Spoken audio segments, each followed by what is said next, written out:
Assalamualaikum warahmatullahi wabarakatuh. Perkenalkan, kami dari kelompok 2 dari kelas Teknik Listrik 6C yang beranggotakan saya sendiri, Bidi Aprilian Darva, saya Zulfa Nur Hamidah, Dan saya Faiz Hidayatul Mustafid. Pada tugas akhir kali ini kami membuat rancang bangun trainer kit PLTS off-grid dengan sistem akuisisi data berbasis LabVIEW.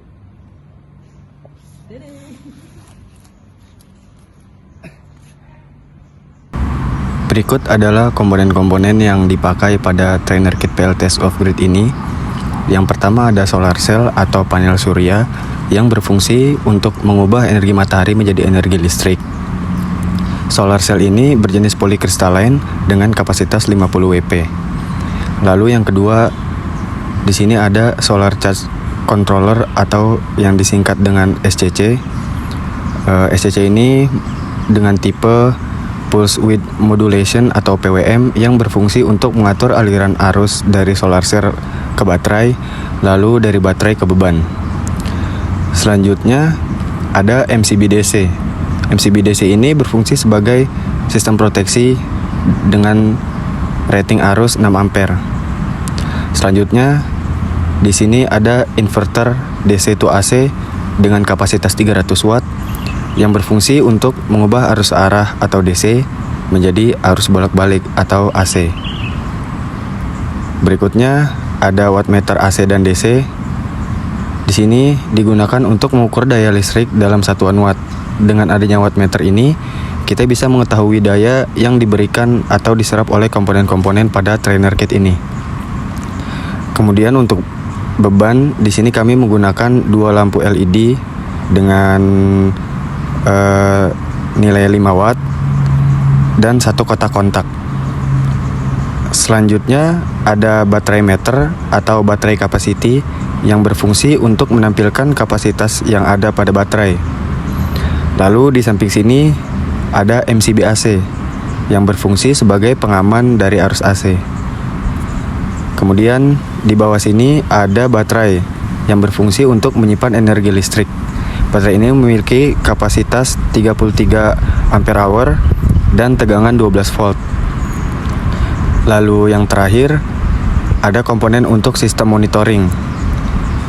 Komponen untuk sistem monitoring di sini terdiri dari sensor PZM017 yaitu untuk sensor arus dan tegangan. Kemudian ada ESP32, RS45, sensor Lux DF Robot, Arduino IDE, dan DHT22. berikut untuk rangkaian pada trainer kit ini.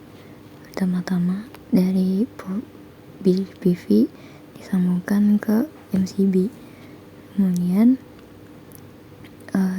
keluaran dari MCB disambungkan ke SCC. Pastikan tidak ada plus dan minusnya tidak tertukar.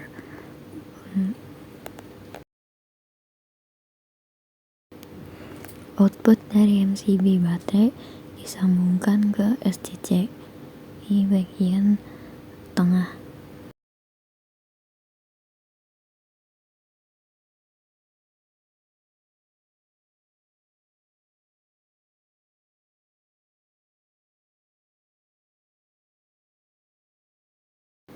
Terminal dari beban SCC disambungkan ke wattmeter.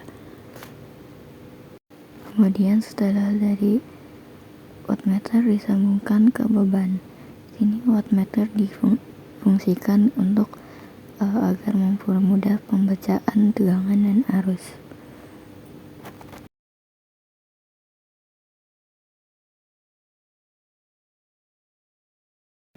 Konektor dari PV disambungkan.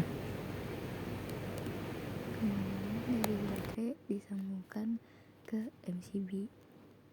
Uji coba, naikkan MCB baterai terlebih dahulu, kemudian MCB PV.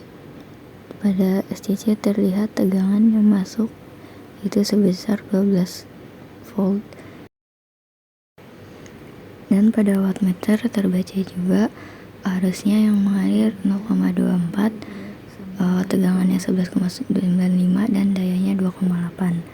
dan terlihat lampu menyala. Berikut untuk rangkaian AC. Pada terminal SCC disambungkan ke inverter yang bagian plus minus. Setelah itu dari inverter disambungkan ke MCB sebagai pengaman. Setelah dari MCB nantinya akan disambungkan ke wattmeter. Di sini wattmeter digunakan juga sebagai pembacaan agar lebih mudah.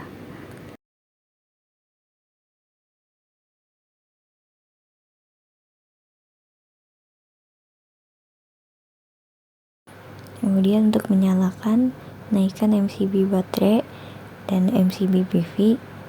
Setelah itu selector pada inverter dinyalakan,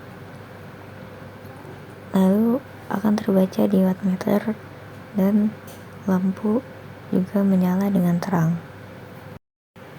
Pada rangkaian ini dilakukan pembacaan baterai. Baterai meter disambungkan ke input baterai untuk mengetahui kapasitas baterai.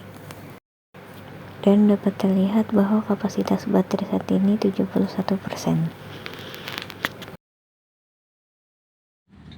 Untuk mengkoneksikan antara ESP32 dengan LabVIEW, pertama-tama pastikan ESP32 telah menyala.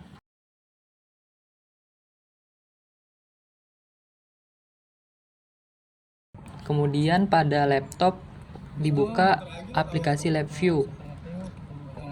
Setelah dibuka, masuk ke Open, buka bagian tugas akhir. Kemudian masukkan IP yang telah disediakan oleh ESP32 dan port di angka 8000. Kemudian jalankan program.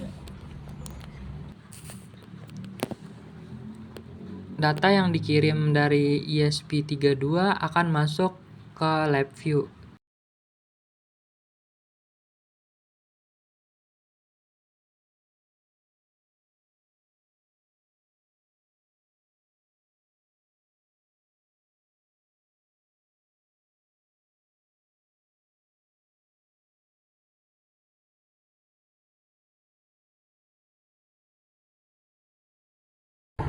Cukup sekian penjelasan dari cara kerja alat kami.